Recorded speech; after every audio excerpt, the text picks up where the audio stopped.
Okay, I think we're getting on to the Meet the Modeler. So I'm really excited.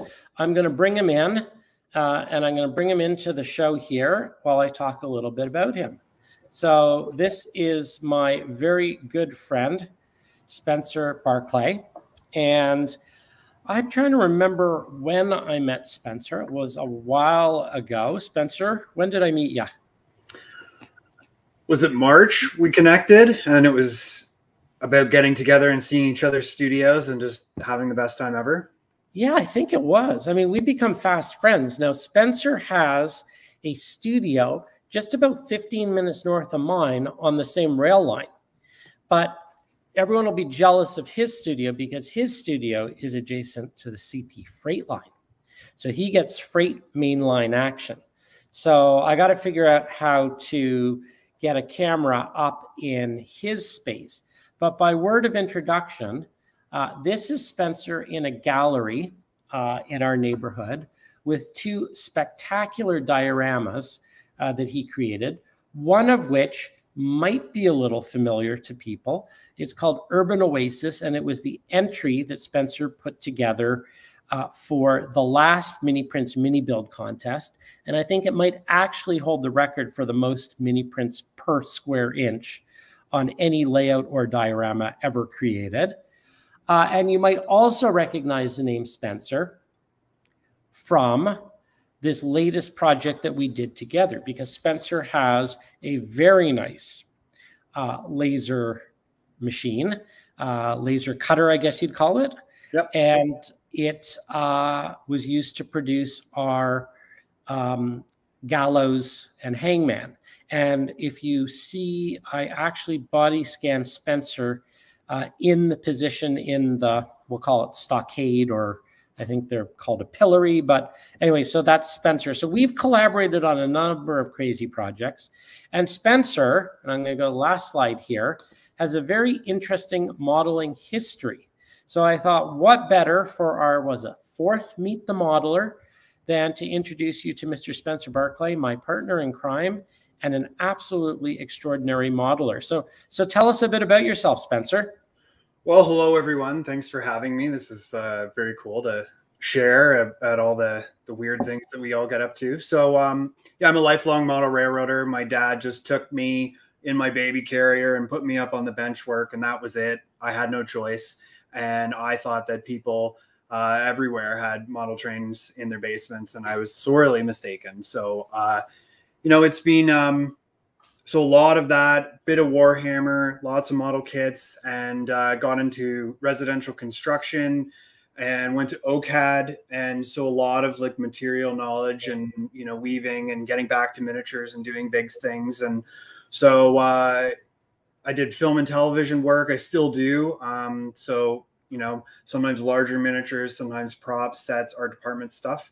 And then I found myself at Little Canada. And so I enjoyed 6 wonderful years helping them when they were in their temporary space out of Mississauga, and then getting them to Toronto, finishing the build, getting open.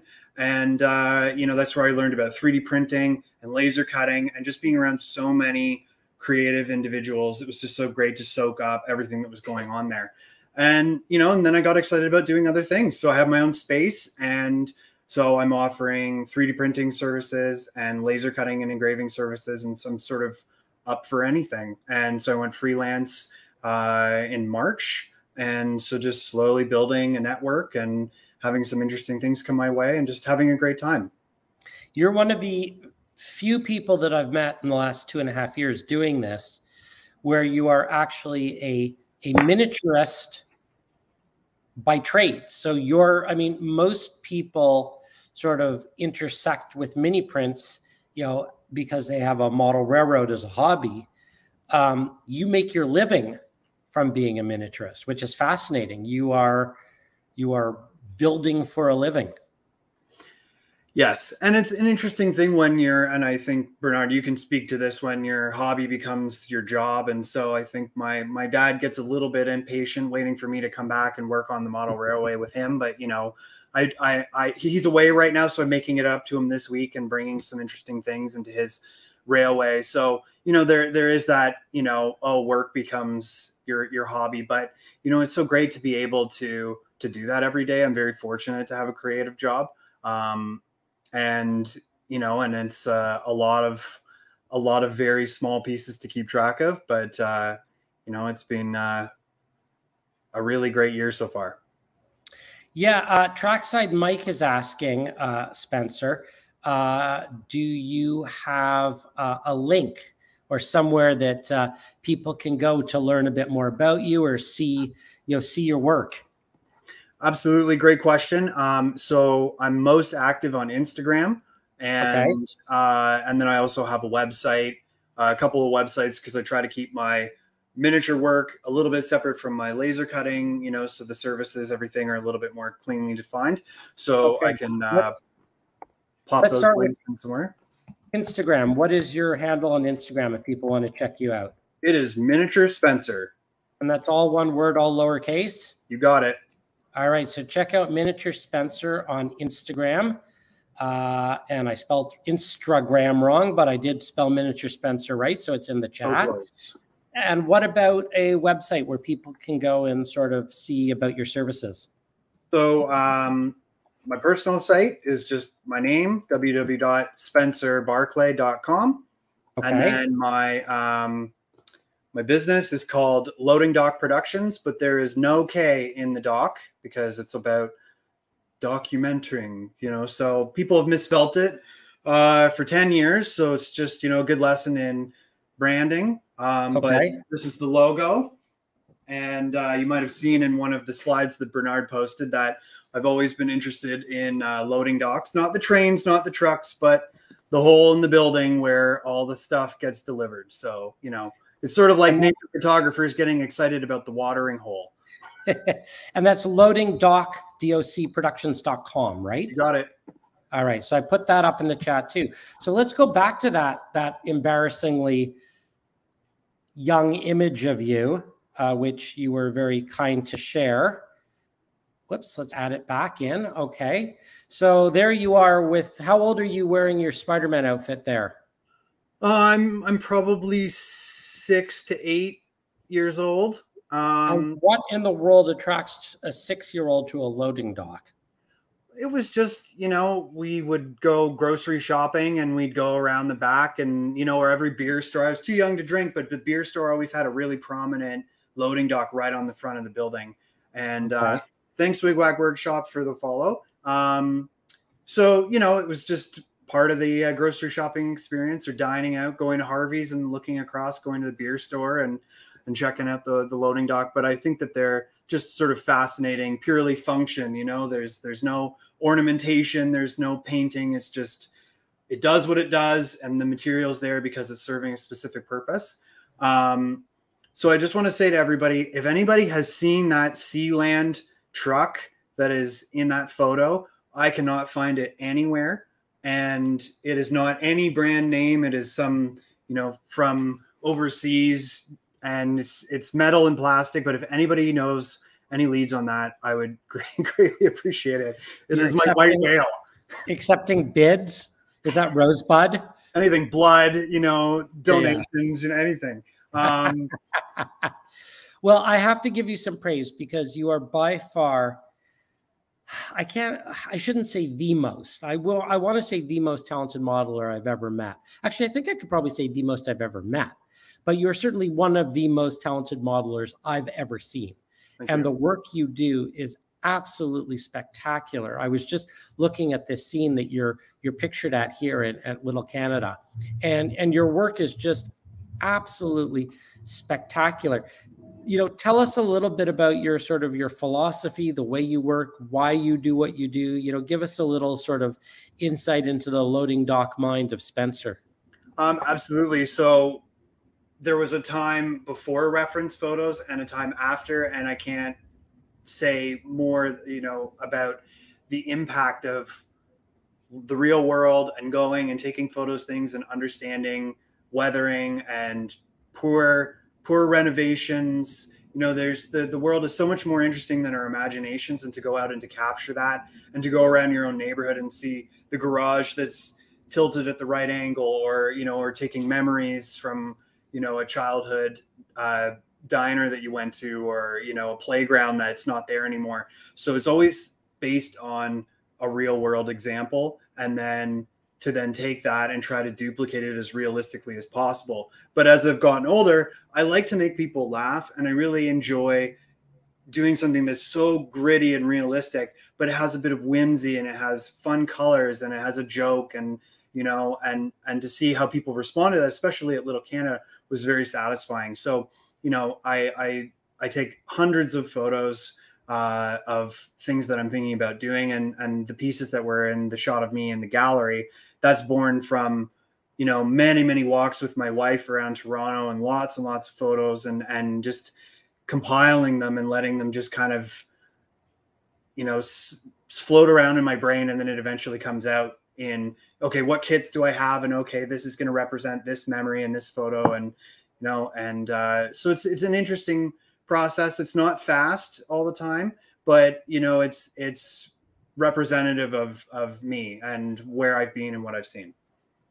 Now, one of my personal heroes is Adam Savage. I absolutely love his work. I love watching him. I've learned from him. And when I first walked into your studio, I felt like this was the closest I'll ever get to being in his cave. I mean, not only have you created a really inspiring and fun space, but it's an incredibly functional space. And I've got you on full screen. I don't know if you can move the camera around or whatever, but I just want people to see your space, because it's what I want my space to be when I grow up. I mean, it's just filled with fun and inspiring, and it's head to toe inspiration. And there's your ceiling, lovely ceiling. Well, I was showing the Star Wars ship, you know, but yeah, ceiling's nice too. I mean, there's stuff everywhere, and it's like going into a miniature creative playground. And I just, your space is so inspiring, and I think it says so much about you. And you know, I love your work, sir, and I love your space. Thank you. Well, I think the space should be, you should want to be there, you know, and especially because I'm doing this for work, but like, this is also, it's a clubhouse, and it's a relaxing space too. And when, you know, you're done with the work, you can turn around and be like, oh, I've been really excited to work on this. Or like, you know, all of these objects, all of this film stuff, they used miniatures too. And so you're surrounded by these things that inspire you. And, you know, it should be a place that you want to go to and eventually leave at some point. So, what are you working on now? Or, I mean, what is exciting you now? What's, oh yeah, show us. So I have, this is the funeral home kit that, oh, here we go. That Downtown Deco made, I think in 2005. And so it's a whole lot of hydrocal. And so I'm slowly doing the shingles and, you know, making it as creepy as possible. And so this is for my dad's railway. And so it's always great to get a kit out of the pile and get it done. So this is, you know, couldn't be better timing, being the month of Halloween. So that's the most exciting thing that I have on my desk right now. Nice. And what does your dad model? You mentioned his railway a couple times. Is he HO scale, I'm assuming?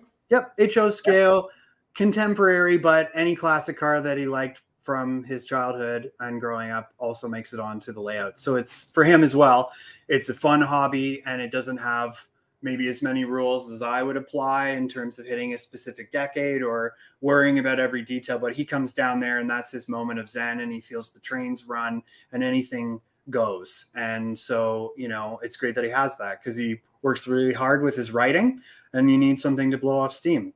So, but he doesn't do steam, he does diesel. So, you know, but, right.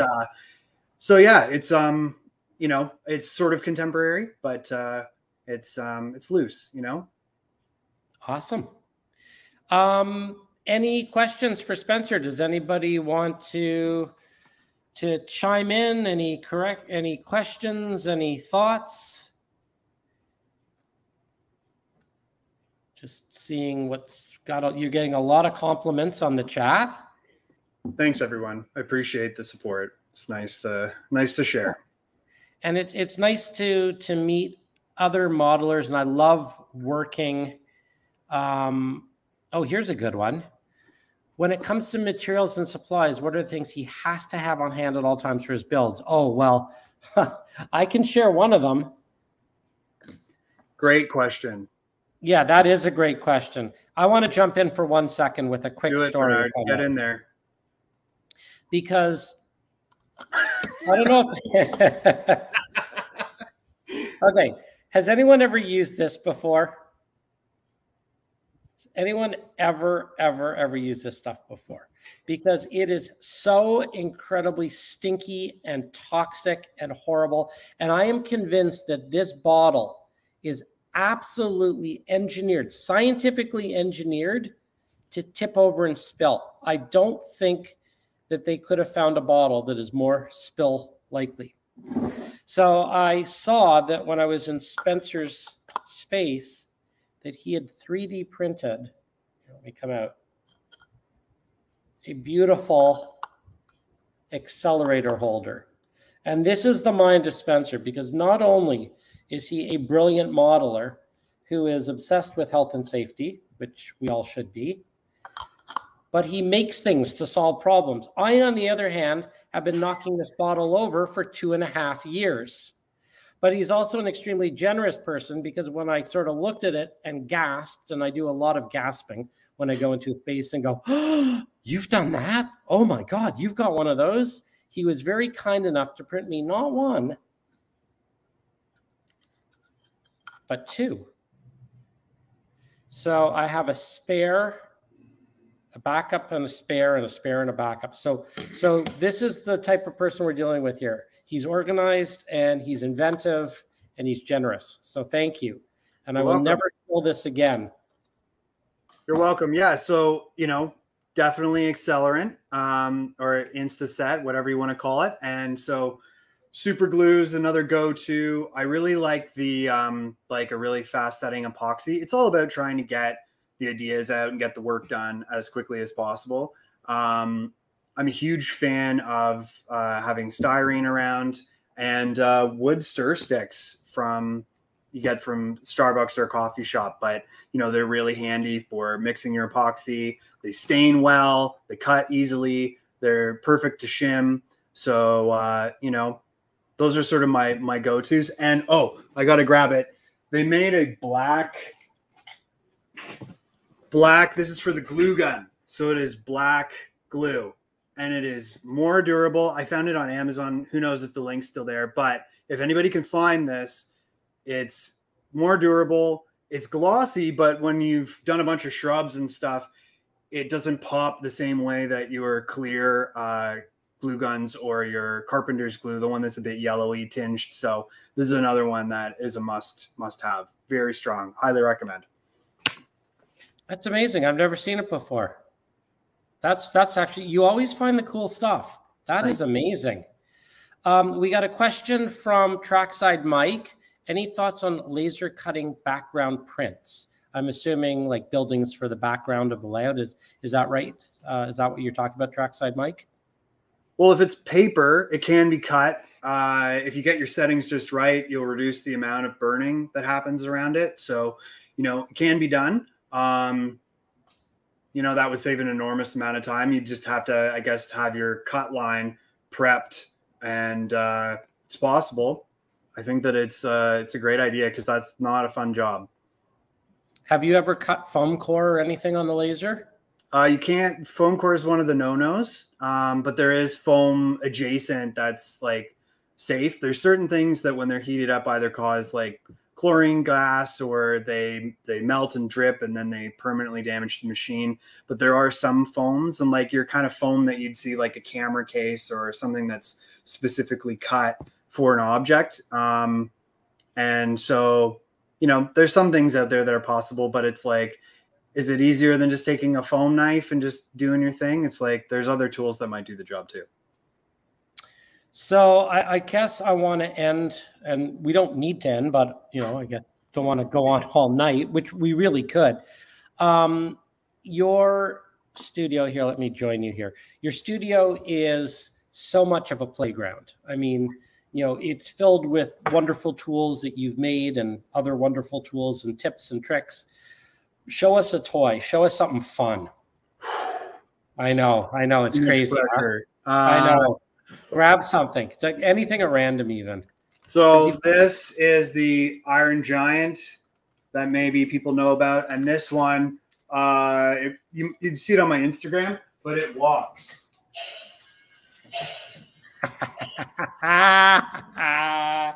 Fantastic. And light up eyes, you know, doesn't get better than that. Feet are really doesn't. Not prototypical, but you know, it works. It doesn't tip over, and it's such a great design. So, you know, toys should be fun, and some can be realistic, but this one was too cool not to get. Man, I tell you, I should probably let my 16 and my 14-year-old loose in there, because I think they would enjoy your studio. Oh yeah. Yeah, it's fun for everybody. It's such a creative space. I kind of like, now I'm actually, the funny thing is I've got 2 boxes of mini prints here for you. Thank you. Yeah, hold on.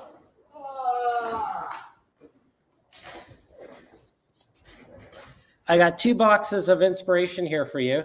So maybe I'll come by tomorrow or whenever you're free and drop them off, and you've made me feel that itch to come and play with in your space. Sounds like a plan.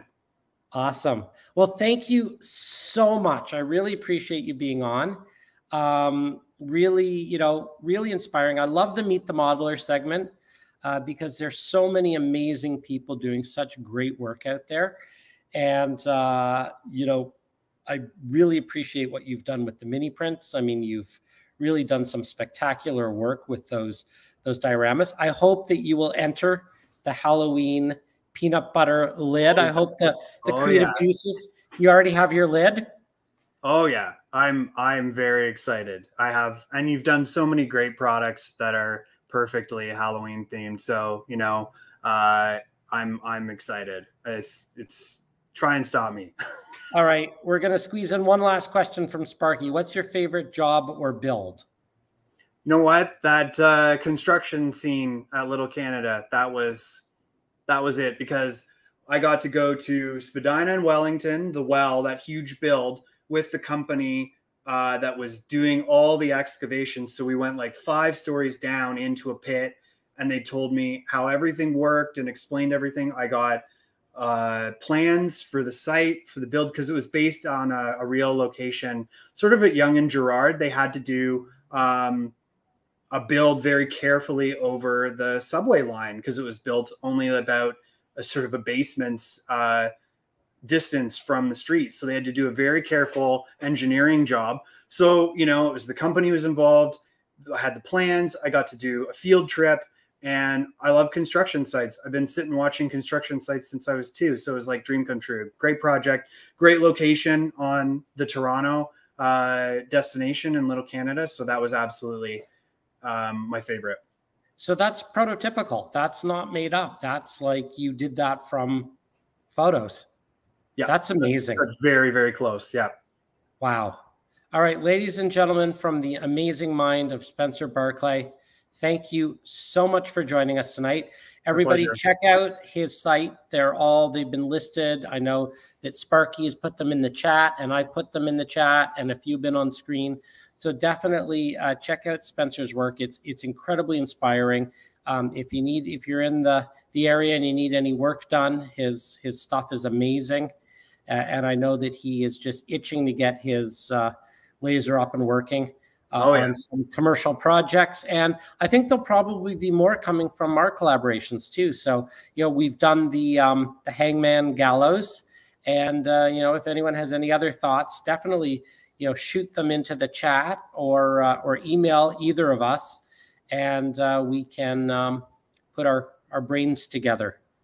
Well, thanks very much, Bernard. And thank you everyone for all the kind words and for listening to me talk about myself for at least 20 minutes. So, you know, I really appreciate it. And it was fun to be here. Thanks so much. All right. I'll see you tomorrow. Take care. All right, bye.